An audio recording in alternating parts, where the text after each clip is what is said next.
Kamusta water signs? Welcome to Like a Tarot. Alamin natin ang kapalaran mo gamit itong tasa reading. Pasensya na kayo guys kung hindi masyadong makikita, ipapaliwanag ko na lang.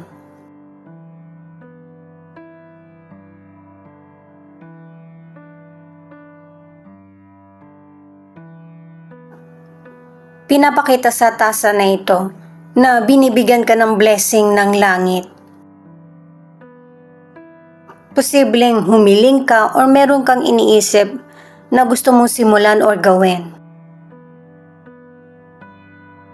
Yung magandang balita, sinabi mo sa person mo or family. Opportunity ito para sa karir mo, sa negosyo, or kung nag-aaral ka man.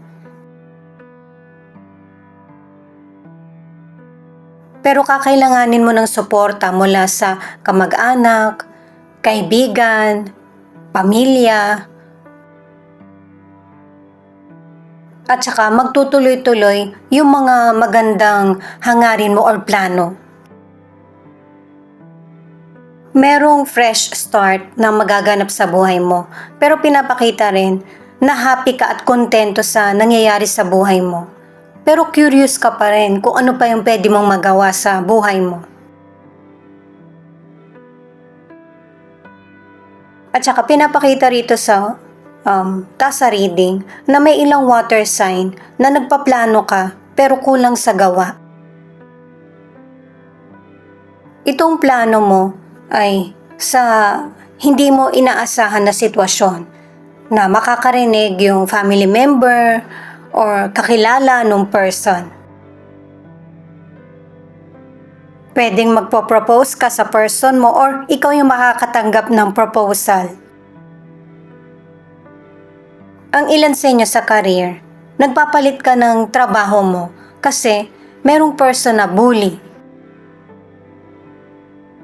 At sa susunod na trabaho mo, dun mo na matatagpuan yung mga taong totoo sa iyo at saka makakayanan mong pakisamahan. In the near future, marami kang importanteng desisyon na gagawin. Una dyan yung proposal mo, patungkol sa karir mo, magkakaroon ng katuparan yung mga pangarap mo, at saka magiging independent ka. Sa career o negosyo, matagal mo itong gagawin hanggat sa makakayanan mo. At saka merong angel na nagpoprotekta sa iyo. At kahit si God, pinoprotektahan ka sa mga evil na person. Kaya ka ginagabayan kasi hindi mo pinapatulan itong mga hindi mabuting tao sa paligid mo. Deserve mo na maprotektahan. At saka kung meron ka mang bad news na marinig, ang kapalit naman yan ay pabor na kapalaran or good news. Hindi lahat ng bad news masama yung dating. Minsan ito pa yung magtatama ng direksyon mo or mas maunawaan mo yung buhay. Kaya ipinapakita itong simbolo na ito na para mas patatagin mo yung pananampalataya mo. At saka magtutuloy-tuloy din yung magandang kita. At saka sa negosyo, mas lalo ka magkakaroon ng magandang kita dahil sa suggestion ng iba or nag-research ka. At ito yung time na mas magiging kontento ka sa buhay mo, maliit man or malaki yung kitain mo. At saka may mga water sign na importante sa iyo yung opinion ng kapwa mo, pero kunin mo lang kung ano yung kailangan mo at makakatulong. Ito na kasi yung tamang panahon para sa iyo na mag-move on ka. Yung sarili mong lakas at kakayahan ang gamitin mo. Kasi maiksi lang yung buhay natin, gawin na nating masaya dahil sa mga sarili nating desisyon. At saka may mga water signs na ginamit mo ng tama yung financial mo. Kaya pagdating mo ng nagkaedad ka, hindi ka masyadong hirap. Kumbaga meron kang naisasanla, meron kang naipundar na para magamit mo in the future. Gamit naman ang mystical cards, alamin natin kung ano ang ipapakita na advice para sa mga water signs. Kung ilan nyo ipakita, yun yung ipapaliwanag ko sa inyo. At saka nga pala guys, kaya ako nasabi na kunin mo lang yung makakatulong sa advice sa'yo ng mga tao or kaibigan. Kasi merong ibang tao na ayaw maungusan. Kaya iba yung sasabihin. Yung akala mo concern pero hindi naman pala. Kaya pinapakuha ko lang sa'yo kung ano yung tingin mong idea na magagamit mo.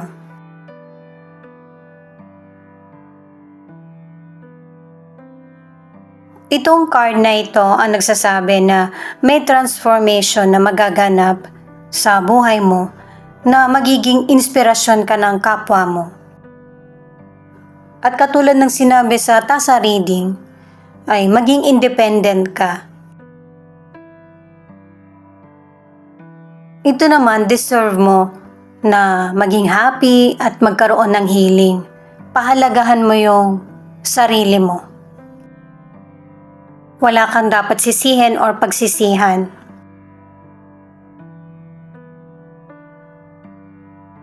Ito naman ay time na para i-let go mo yung mga unhealthy habit, makakasama sa image mo at saka sa kalusugan. Yung panahon mo, gamitin mo sa pagdarasal at saka meditation. Yan yung makakabuti sa kalusugan mo at magpapaklaro sa isip mo. At saka maganda yung sinasabi sa tasa reading mo at saka dito sa mystical cards na good person ka. Para sa mga bagong viewers, ang reading na ito ay timeless reading. General reading at guide po lamang kaya hindi po magre-resonate sa lahat. Kunin mo lang yung akma sa sitwasyon mo at kung kailan mo ito napanood, yon ang start ng 1 week reading para sa iyo. Ikaw na bahala magpalit kung si person mo ito o ikaw. Alamin natin kung ano ang gusto ng spirit guide mo na dapat mong tahakin. Naitanong ko na yan bago ko simulan itong reading.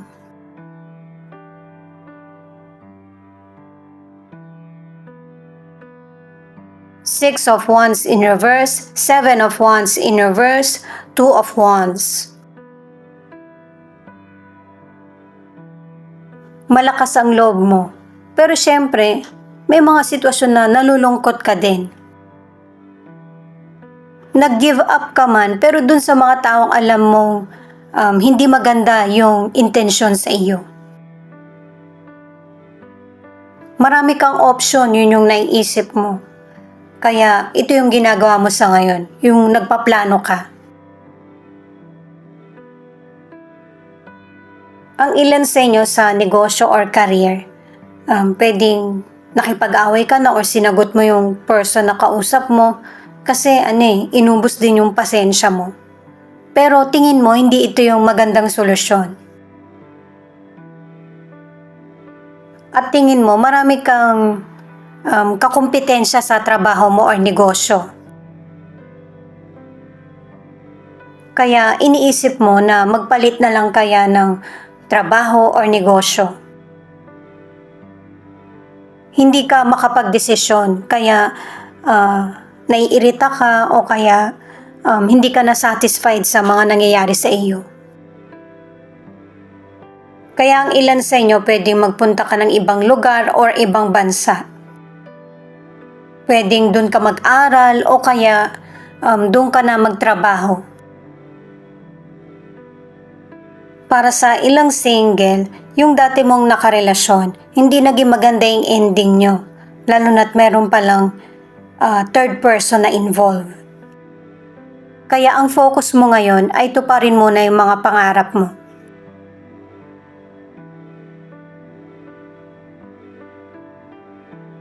Itong Queen of Cups naman, nagsasabi na aware ka na sa mga sitwasyon na nagaganap sa buhay mo. Kaya nasisikap mong balansehin kung ano man yung mga dumarating na problema or sitwasyon. Para naman sa ilan na nasa relationship, mas prioridad mo yung karir mo kaysa sa relasyon.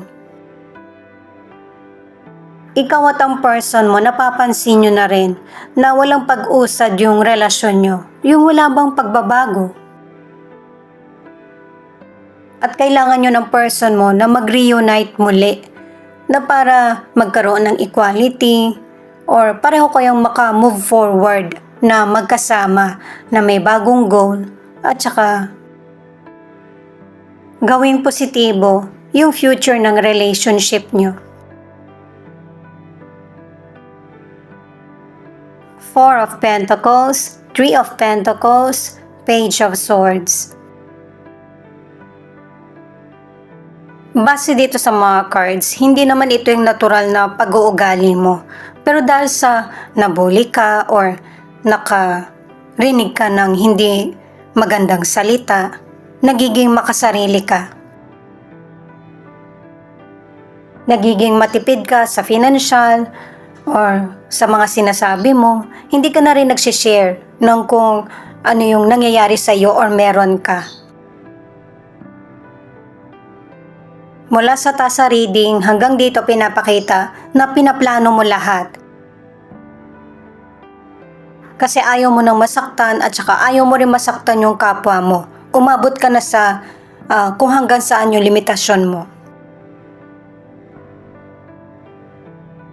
Sa financial, binabudget mo lahat kung ano yung kinita mo at saka kung ano yung mga dapat gastusin. May magandang resulta yung pagtitipid mo or yung plano mo sa financial. At nakatatlong cards ka na likas talaga sa'yo na hingiin yung opinion ng iba. At saka may mga problema sa financial na mareresolbahan mo naman ng kahit hindi agaran. Para sa ilang single, hindi man magstay ang ibang person sa'yo pero may isang mananatili. Makikilala mo siya sa lugar na kung saan ka mas matagal nag-i-stay.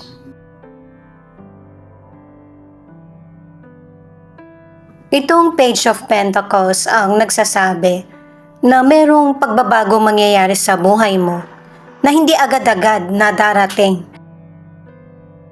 Kailangan mong sumugal sa bago mong sisimulan kasi may magandang reward ito.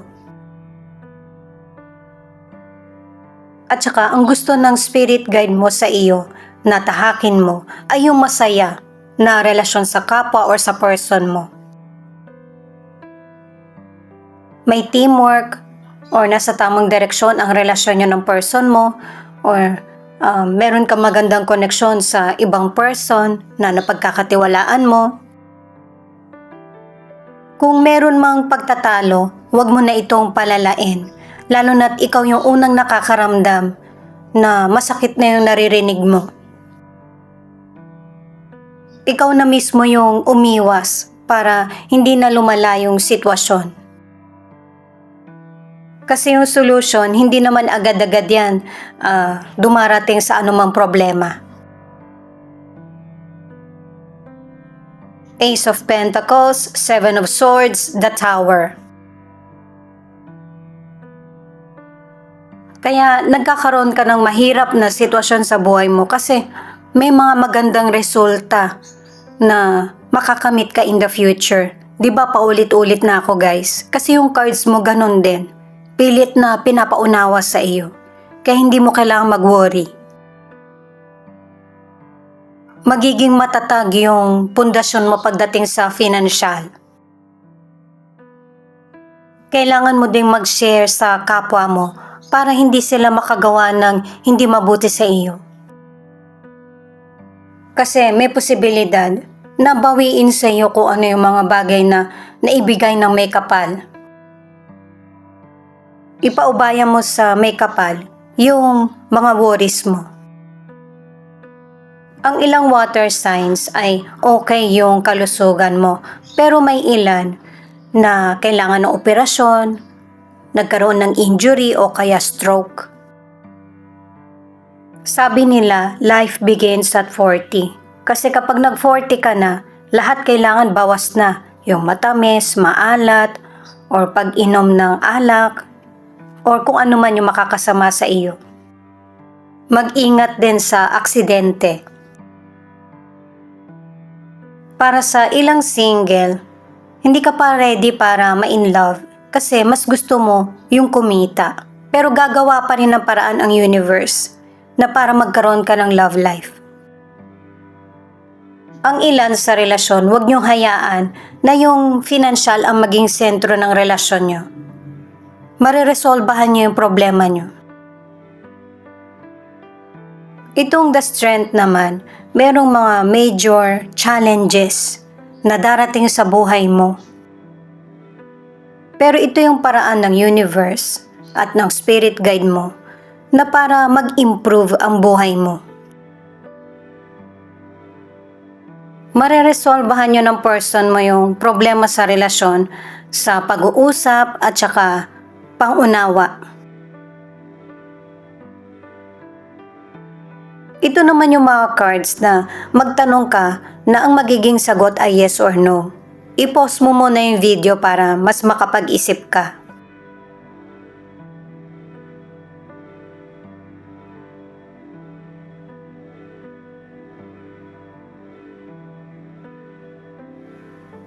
At ang sagot sa katanungan mo ay no. Kung bakit no, alamin natin yung dahilan. Siya nga pala, thank you sa mga nag-like, share, comment, and subscribe. Ingat po kayo palagi saan man kayo naroon. At saka i-add ko lang sa relationship na ang ilan sa inyo, hindi naman kayo grabeng mag-away ng person mo eh. Hindi naman siya ganun ka-violente. Kaya nga sinasabi na kailangan dumistansya kung alam mong nagkakainitan na kayo. Pero importante pa rin kung ano yung totoong feelings mo. Kaya no ang kasagutan kasi maghihintay ka pa ng ilang buwan para magkaroon ito ng kasagutan. At posible na sa panahon na nagpapahinga ka or nakalimutan mo na kung ano yung tinanong mo or minamanifest. Kasi nga, mas nag-i-enjoy kaysa nangyayari sa ngayon. Kung hindi man mangyari sa 6 months, yung mga minamanifest mo or katanungan, sa December, merong masaya at unexpected na magaganap.